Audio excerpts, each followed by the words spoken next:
You know, there are American heroes who don't like this idea. Neil Armstrong, Gene Cernan have both testified against commercial spaceflight and the way that you're developing it, and I wonder what you think of that. I was very sad to see that, because those guys are, yeah. You know, those guys are heroes of mine, so it's really tough. You know, I wish they would come and visit and see the hardware that we're doing here. And I think that would change their mind. They inspired you to do this, didn't they? Yes.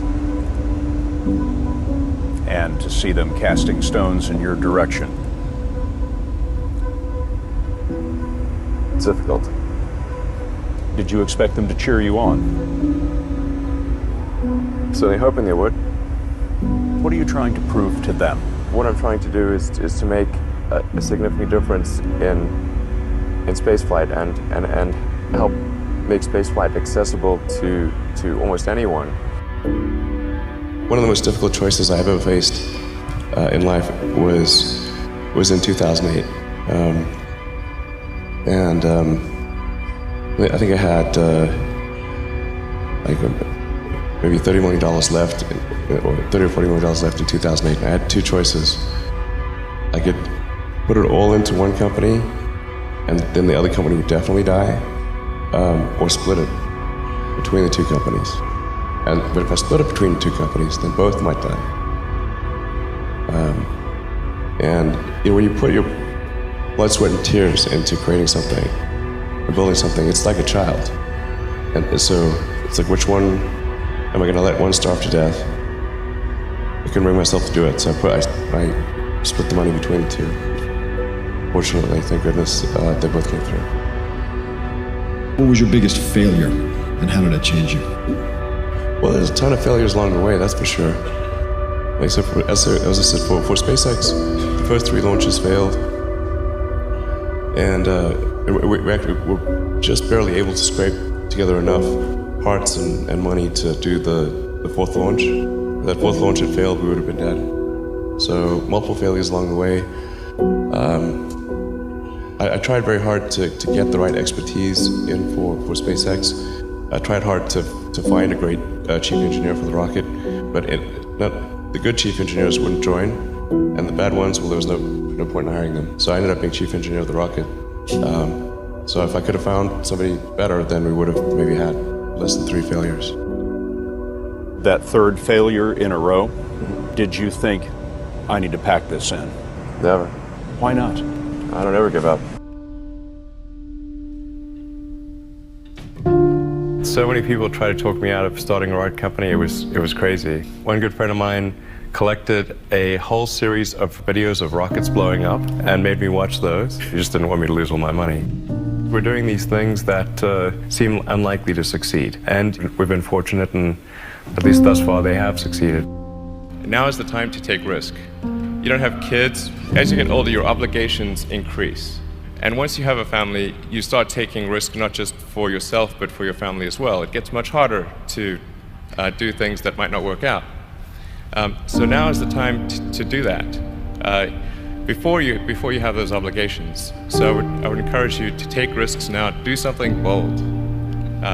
You won't regret it. How did you figure you were going to start a car company and be successful at it? Well, I didn't really think Tesla would be successful. I thought we would most likely fail. But I thought that we at least could address the false perception that people had that an electric car had to be ugly and slow and boring like a golf cart. But you say you didn't expect the company to be successful, then why try? If something's important enough, you should try, even if the probable outcome is failure. Or how do you think about making a decision when everyone tells you this is a crazy idea? Or where do you get the internal strength to do that? Well, first of all, I'd say I actually think I feel fear quite strongly. So it's not as though I just have the absence of fear. I feel it quite strongly.